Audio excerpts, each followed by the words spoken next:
یقیناً یہاں غزو بدر کا مکمل اور تفصیلی واقعہ اردو زبان میں بیان کیا جا رہا ہے۔ غزو بدر کا واقعہ تفصیل سے۔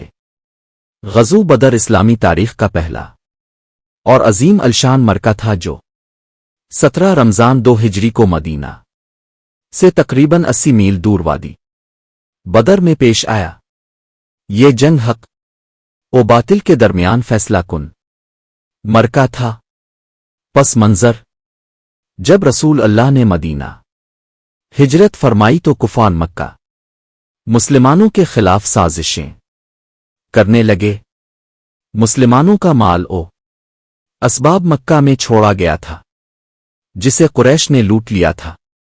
رسول اللہ نے قریش کے تجارتی قافلے پر نظر رکھنے کا حکم دیا تاکہ مسلمانوں کا نقصان کسی حد تک پورا کیا جا سکے۔ اسی دوران قریش کا ایک بہت بڑا تجارتی قافلہ ابو سفیان کی قیادت میں شام سے واپس مکہ جا رہا تھا۔ مسلمانوں نے اسے روکنے کا ارادہ کیا۔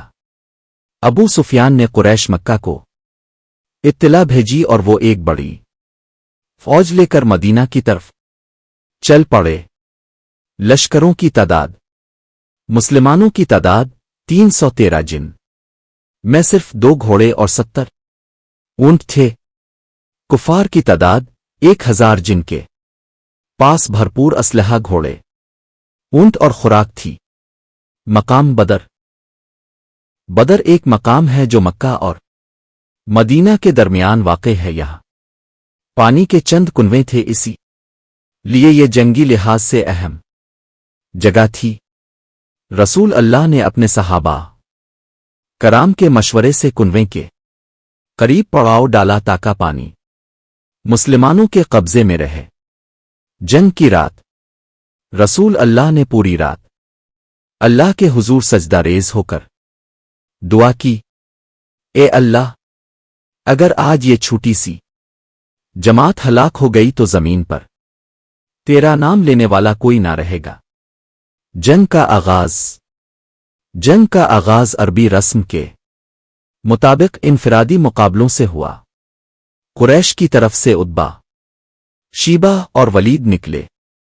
مسلمانوں کی طرف سے حضرت حمزہ، حضرت عبدے اور حضرت علی تینوں کفار مارے گئے اور مسلمانوں کا حوصلہ بلند ہوا۔ فیصلہ کن مرکہ پھر مکمل جنگ شروع ہوئی۔ اللہ تعالیٰ نے مسلمانوں کی مدد کے لیے 1000 فرشتے بھیجے جیسا کہ قرآن میں ذکر ہے، اور یقیناً اللہ نے بدر میں تمہاری مدد کی جبکہ تم کمزور تھے۔ فرشتے انسانی شکل میں آ کر مسلمانوں کی صفوں میں شامل ہوئے۔ جنگ میں مسلمانوں کا حوصلہ بلند رہا جبکہ کفار پریشان ہو گئے۔ نتیجہ کفار کے 70 افراد مارے گئے جن میں ابو جہل بھی شامل تھا۔ 70 قیدی بنائے گئے۔ مسلمانوں کے 14 شہید ہوئے۔ قیدیوں کے ساتھ حسن سلوک رسول اللہ نے قیدیوں کے ساتھ بہترین سلوک کا حکم دیا۔ بعض قیدیوں کو فدیہ لے کر رہا کیا گیا اور بعض کو تعلیم کے بدلے سبق آموز پہلو۔ ایک، ایمان اور توکل کی طاقت۔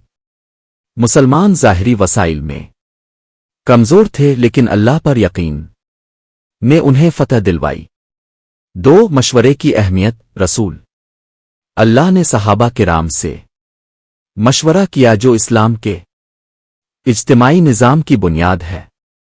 3، رحمت و عدل۔ قیدیوں سے حسن سلوک کر کے دنیا کو عدل کا پیغام دیا۔ 4، فرشتوں کی مدد۔